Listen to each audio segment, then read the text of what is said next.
Anime fans அனைவருக்கும் வணக்கம். So இன்னைக்கு நம்ம வேர்ல்ட் ஆஃப் இம்மார்டல்ஸ் எபிசோட் 14 தான் பார்க்க போகிறோம். போன எபிசோட் எங்கே முடிஞ்சிருக்கோம்னா, அந்த ரிவெஞ்ச் அலையன்ஸ் கூட ஒரு சண்டை நடந்திருக்கும் இல்லையா? கடைசியாக என்ன ஆயிருக்கும்னா, இவனை பிடிச்சி வச்சிருப்பாங்க. அவன் என்ன சொல்லியிருப்பா, நீ ஒரு தனி ஆள், உன்னால் எப்படி தப்பிக்க முடியும் அப்படின்னு சொல்லிட்டு கேட்டிருப்பா. இப்போது நம்ம ஹீரோவை காப்பாற்றுறதுக்காக ஒருத்தங்க வராங்க. யார் தெரியுமா? அந்த 4 கை இருக்கக்கூடிய ஏப் இருக்குது பார்த்தீங்களா, அது அந்த இடத்துக்கு வருது. நம்ம ஹீரோவை அது ரெஸ்கியூ பண்ணுது. இப்போ இந்த பொண்ணுக்கு ஒன்றும் புரியல, இந்த ஏப் எதுக்காக இங்கே நிற்குது அப்படின்னு சொல்லிட்டு அவன் முழிச்சிக்கிட்டு இருக்கா. மேலே பார்த்தா ஒரே வரல, அது ஒரு பெரும் கூட்டத்தையே கூட்டிகிட்டு வந்திருக்கு. ஸோ இப்போ ஹீரோவை ஒன்றும் பண்ண முடியாது. ஹீரோ வந்து பார்த்தீங்கன்னா பக்கா சேஃப். இப்போ நமக்கெல்லாம் ஒரு கேள்வி வரும், எப்படி இந்த ஏப்பு கரெக்டான டைமுக்கு இங்கே வந்ததுன்னு சொல்லிட்டு ஒரு கேள்வி வரும் இல்லையா? ஆக்சுவலாக நம்ம ஹீரோ அந்த 3 ஸ்கெலிட்டன் கிட்ட ஒரு வேலை கொடுத்துருப்பான். அந்த வேலை தான் இது. ஸோ அந்த ஸ்கெலிட்டன்ஸ் தான் இதை கூட்டிகிட்டு வந்திருக்கு. இப்போ இந்த ஏப் வந்து பார்த்தீங்கன்னா திரும்ப போயிடுதுப்பா. ஸோ இவன் என்ன பண்ணுறான், அந்த ஸ்கெலிட்டன்ஸ்க்கு தேங்க்யூ சொல்கிறான். அவன் என்ன சொல்கிறான், நீங்கள் மட்டும் வரலன்னு வச்சுக்கோ, இன்றைக்கி என்னை வச்சு செஞ்சு விட்ருப்பாங்க அப்படிங்கிறான். அந்த ஸ்கெலிட்டன்ஸ் கிட்ட அந்த காடஸோடைய லொக்கேஷன் கேட்டிருப்பான் இல்லையா? இவங்க என்ன பண்ணுறாங்க, ஒரு மேப் அப்படிங்கிறத எடுத்து கொடுக்குறாங்க. இந்த மேப் எங்கேருந்து வந்தது அப்படின்னு பார்த்தீங்கன்னா, இந்த 3 ஸ்கெலிட்டன்ஸுமே ஒரு இடத்துக்கு போயிருக்கோம். அது வந்து ஒரு சாக்ரிஃபிஷியல் சைட்டு. அங்கே ஆடாத ஆட்டெல்லாம் ஆடி, பாடாத பாட்டெல்லாம் பாடி, கடைசியாக ஒரு சாக்ரிஃபைஸ் அப்படிங்கிறத கொடுத்து அங்கே நேட்டிவ்ஸ் இருப்பாங்க இல்லையா, அவங்க கிட்டேருந்து இன்ஃபர்மேஷனை கலெக்ட் பண்ணிட்டு வந்திருக்காங்க. ஸோ இது நேட்டிவ்ஸ் கிட்டேருந்து வந்திருக்கக்கூடிய இன்ஃபர்மேஷன். இவங்க எல்லாரும் என்ன பண்ணுறாங்கன்னா, அந்த ஒரு மேப்பை யூஸ் பண்ணிவிட்டு அந்த ஒரு லொக்கேஷனுக்கு வராங்கப்பா. வந்து பார்த்தா ஒரு டிராகன் கிங் இருந்துச்சு இல்லையா, அது யாருக்கிட்டேயோ இருந்து ஓடிக்கிட்டு இருக்கு. இதை பார்த்த உடனே கொக்கோ வந்து பார்த்தீங்கன்னா எகிரி குச்சி ஓடுது. அது ஹெல்ப் பண்ண ஓடுதா, எதுக்கு ஓடுதுன்னு தெரியல. ஆனால் நம்ம ஹீரோ வந்து பிடிச்சி வச்சுக்கிறான். இப்போ யாரா அந்த டிராகன் கிங்கை துரத்துறாங்க அப்படின்னு பார்த்தா, அந்த ஸ்வாட் டீமன் இருந்தா பாருங்க, அந்த பைபிளை தான் துரத்திட்டு போய்கிட்டு இருக்கான். அவனுக்கு என்னன்னா, இது வரைக்கும் யார் யாரெல்லாம் டிராகன் கிங்கை துரத்திட்டு போனாங்களோ அவங்க எல்லாரையும் துரத்தி அடிச்சிட்டான். இப்போ இவருக்கு இந்த டிராகன் கிங் வேணுமா? இவன் என்ன பண்ணுறான்னா, கண்டினியூஸாக அதை துரத்திக்கிட்டே போகிறான். அது ஒரு குகை மாதிரி இருக்கா, அந்த இடத்துக்கு போய் சேர்ந்துடுது. இவன் என்ன சொல்கிறான், இந்த அடங்காத குதிரை இருக்குல்ல, அதெல்லாம் அடக்கணும் அப்படின்னா பொறுமை அப்படிங்கிறது ரொம்ப தேவை. ஆனால் என்கிட்ட பொறுமை அப்படிங்கிறது இல்லைன்னு சொல்லிட்டு இவனோட கத்தி அப்படிங்கிறத எடுத்து அட்டாக் பண்ணுறான். பட் ஆனால் அந்த ஒரு அட்டாக்கை இன்னொரு கத்தி வந்து தடுக்குது. யாருன்னா நம்மளுடைய காடஸ் தான் போல தெரியுது.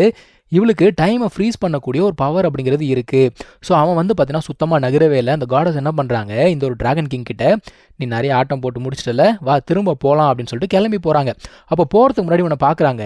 இவனுக்கு வந்து பார்த்தீங்கன்னா கொலை பண்ணுறது அப்படிங்கிறது இவனோட செகண்ட் நேச்சராக மாறி போச்சு. இவனெல்லாம் எப்படி காப்பாற்றுறது அப்படின்னு சொல்லிட்டு அவங்க பாட்டுக்கு கிளம்பி போயிடறாங்க. அவங்க போனதுக்கு அப்புறம் தான் சாரால் நகரவே முடியுது. ஆனால் இவர் என்ன சொல்கிறாரு, இவ்வளோ ஒரு ஸ்ட்ராங்கான பர்சன் இந்த டிராகன் ஐலண்டில் இருக்காங்களா, அப்போ இவ தான் என்னோட ஆப்பனண்ட் அப்படின்னு சொல்லிட்டு அவன் எங்கே போகிறாலும் அவ பின்னாடி போய்கிட்டு இருக்கான் இவன். ஸோ அந்த ஸ்வாட் டீமன் போனதுக்கு அப்புறமா ஒருத்தன் போர்ட்டல் மாதிரி ஓப்பன் பண்ணிட்டு வெளியில் வரான். இவன் வாழக்கூடிய இடம் போல தெரியுது. யாரா இந்த இடத்த இப்படி பண்ணதுன்னு சொல்லிட்டு பயங்கர கோவமாக இருக்கான். இங்கே நம்மளுடைய சேனைகள் நடந்து வந்துட்டு இருக்காங்க இல்லையா, இவங்க பேசிட்டு வராங்க. இவங்களுக்கு என்னன்னா, என்னடா அந்த ஒரு டிராகன் கிங் அவ்வளோ வேகமாக ஓடிச்சே, என்ன ஸ்பீடு அப்படிங்கிறான். இந்த பூனை வந்து பார்த்தீங்கன்னா மூஞ்ச தூக்கி வச்சுக்குது. எதுக்கு அது மூஞ்ச தூக்கி வச்சுக்குதுன்னு தெரியல. இருந்தாலும் இவங்க வந்து நடந்து போய்கிட்டே இருக்கும்போது ஒரு ஸ்டோன் டேப்லெட் அப்படிங்கிறத பார்க்குறாங்க. நம்ம ஹீரோ வந்து இதே மாதிரி ஒரு டேப்லெட்டை பூமியில் பார்த்துருக்கான். ஏன் அந்த இடத்துல தான் இவனுடைய ப்ராக்டிஸ் அப்படிங்கிறதே ஆரம்பிச்சிருப்பான். சரி, இது வந்து உண்மையா பொய்யான்னு தெரியலையேன்னு சொல்லிட்டு அவன் பாட்டுக்கு நடந்து போய்கிட்டே இருக்கான். அப்படியே போகும்பொழுது இப்போ சண்டை நடந்தது இல்லையா, அந்த ஒரு இடத்துக்கு போய் ரீச் ஆகுறாங்க.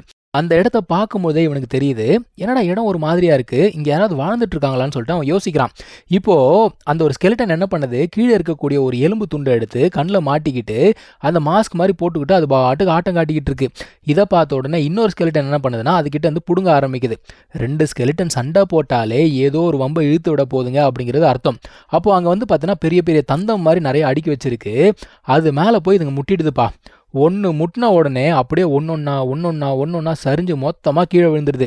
அடுத்து என்ன ஆகுதுன்னு பார்த்தீங்கன்னா, அந்த இடத்துல ஒரு போர்ட்டல் மாதிரி ஃபார்ம் ஆகி நம்ம ஹீரோ உள்ளுக்குள்ளே இழுத்துக்குமா. இவனுக்கு ஒன்றும் புரியல, எங்கடா இருக்கேன் நான், என்னடா இது அப்படின்னு யோசிச்சுக்கிட்டு இருக்கும்பொழுது ஏதோ ஒரு ஃபேன் மாதிரி வந்து அவனை அட்டாக் பண்ணுது. இது உன்னுடைய கல்லறடா அப்படிங்குது. இவனுக்கு ஒன்றும் புரியல, எப்பா யார் நீ, எதுக்காக என்ன அட்டாக் பண்ணுற அப்படின்னு சொல்லிட்டு கேட்குறான். இந்த இடத்துல 2 பேருமே வந்து பார்த்தீங்கன்னா லெவல் 5 தான் இருக்காங்க. அவன் என்ன சொல்கிறான், நீ வந்து என்னுடைய கார்டன் அரேஞ்ச்மெண்ட்டை கலைச்சி விட்டுட்டேன்னு சொல்லிட்டு மறுபடியும் சண்டை போட ஆரம்பிக்கிறான். அதான் நம்ம ஹீரோ கேட்குறான், எது வெளியில் போன்ஸ்லாம் நிறைய இருந்தது அதியா, எப்பா நான் வேணும்னு பண்ணலை, தெரியாமல் விழுந்துருச்சு அப்படிங்கிறான். இதுக்கு இவன் சொல்கிற பதிலை மட்டும் கேளுங்க. இந்த பாரு, நீ அதை உடச்சிட்டா கூட எனக்கு பிரச்சனை இல்லைடா, மறுபடியும் நான் அதை கட்டிப்பேன். ஆனால் நீ பாதி மட்டும் உடச்சி விட்டு அப்படியே போகிற பார்த்தல அப்படிங்கிறான். இவனுக்கு ஒன்றும் புரியல, டேய் இவன் ஏதாவது அரமெண்டலாக இருப்பானா, என்னடா இவனுக்கு பிரச்சனை அப்படிங்கிறான். அதாவது அரைகுறையாக விட்டுட்டு போகக்கூடாதான், அது அவனுக்கு பிடிக்காதான், உடச்சனா மூசா உடைங்கிறான். இதுக்காகலாம் யாருனா சண்டை போடுவாங்களா? புதுசாக காரணத்தை தேடுறாங்க பாருங்க. இவனோட பவர் வந்து எப்படி இருக்குன்னு பார்த்தீங்கன்னா, இந்த நருட்டோல பெயின் இருப்பால, pull power and push power இருக்கும்ல, அதே மாதிரி நம்ம ஹீரோ அடிக்கணும்னு ட்ரை பண்ணும்போது தூரமாக அமுச்சு விட்டுறான். அவன் தூரமாக இருக்கும்போது இழுத்து அடிக்கிறான். அட என்னடா இது இவன் கூட பெரும் வம்பா போச்சேன்னு சொல்லிட்டு இவனுமே முடிஞ்ச வரைக்கும் சமாளிச்சுக்கிட்டு இருக்கான். அவன் என்ன சொல்றான்னா, நம்ம 2 பேருமே லெவல் 5 தான். இருந்தாலுமே என்னோட ஸ்பேஸ்ல நீ வந்து எனக்கு ஈக்குவலா சண்டை போடுற சூப்பர் அப்படிங்கிறான். அதான் நம்ம ஆளுக்கு ஒன்றும் புரியல. என்ன ஸ்பேஸு, என்ன ஸ்பிரிட் எனக்கு ஒன்றும் புரியலையே அப்படிங்கிறான். என்னடா சொல்ற? உனக்கு எதுவும் தெரியாதா? அப்படிங்கிறான். அதாவது இவங்க கிரியேட் பண்ணக்கூடிய அந்த ஸ்பேஸில் அந்த டைமில் வந்து பார்த்தீங்கன்னா இவங்க தான் வந்து ஸ்ட்ராங்காக இருப்பாங்க. ஆனால் நம்ம ஹீரோ இவனோட ஸ்பேஸ்க்குள்ளேயே வந்து ஸ்ட்ராங்காக இருக்கான் இல்லையா? அதை தான் அவன் சொல்லிக்கிட்டு இருக்கான். இதெல்லாம் நம்ம ஹீரோக்கு ஒன்றுமே தெரியாது. இப்போ தான் அவனுக்கு எல்லாமே புதுசாக இருக்குது. ஸோ இவன் என்ன சொல்கிறான்னா, நம்ம ஒரு பெட்டு கட்டலாம். அந்த பெட்டில் நான் ஜெயிச்சிட்டேன் அப்படின்னா நான் வெளியில் பண்ண தப்பு எல்லாத்தையும் நீ எரேஸ் பண்ணிடணும், ஓகேவா அப்படிங்கிறான். அவன் என்ன சொல்கிறான், தம்பி இது என்னோடைய இடம் சரியா, இங்கே நான் தாண்டா ராஜா அப்படிங்கிறான். எதுவாக இருந்தாலும் பெட்டு தான் சொல்லிட்டு இவன் ஒரு ஃபார்மேஷன் அப்படிங்கிறத யூஸ் பண்ணுறான்ப்பா. ஸோ 2 பேருடைய பவர் அப்படிங்கிறது கிளாஷ் ஆகுது. திடீர்னு பார்த்தா இவங்க வெளியில் இருக்காங்க. ஸோ நம்ம ஹீரோ வந்து பார்த்தீங்கன்னா ஒரு பவர்ஃபுல்லான ஆள் அப்படிங்கிறத இவன் ஏற்றுக்கிறான். இப்போ தான் அவனுடைய பேரையே கேட்குறான். அந்த பின்னாடி 3 ஸ்கெலிட்டன் நிற்குது பார்த்தீங்களா, அதை பார்த்தோன்னே இவன் கேட்குறான், இம்மார்டல் பீயிங்ஸா? அடடா 3 பேர் தான் இருக்காங்க, 4 பேர் இருந்தால் நல்லா இருந்திருக்குமே அப்படிங்கிறான். பார்த்தா கீழே பூனை உட்காந்துக்கிட்டு இருக்கு. இவன் சொல்கிறான், பூனையா நீ எல்லாம் கணக்கில் வரமாட்டே அப்படிங்கிறான். அது மறுபடியும் மூஞ்ச தூக்கி வச்சுக்குது.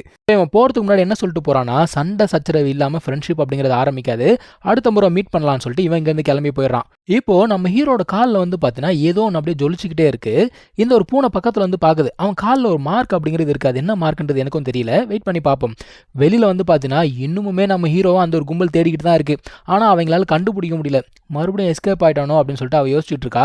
அந்த டைமில் இன்னொருத்தையும் அந்த இடத்துக்கு வந்துடுறா. அவன் என்ன சொல்கிறான்னா, டிராகன் கிங் இருக்கக்கூடிய இடம் அப்படிங்கிறது தெரிஞ்சிடுச்சு, சீக்கிரம் எல்லாருமே வாங்க அப்படின்னு சொல்லிட்டு கூப்பிட்றா. இப்போ இவங்க என்ன யோசிக்கிறாங்க, நம்மளால அவனை கண்டுபிடிச்சு கொல்ல முடியல, அப்போ நம்ம வேற யாரையாவது கண்டுபிடிப்போம், அவன் போய் அவனை கொல்லட்டும் அப்படிங்கிறாங்க. இருந்தாலும் நம்ம ஹீரோ விட மாட்டாங்க போல தெரியுது. ஸோ இங்கே தான் இந்த ஒரு எபிசோட் அப்படிங்கிறது முடியுது. நம்ம அடுத்த எபிசோட்காக வெயிட் பண்ணலாம். தேங்க்யூ ஸோ மச் ஃபார் வாட்சிங். Take care. பை.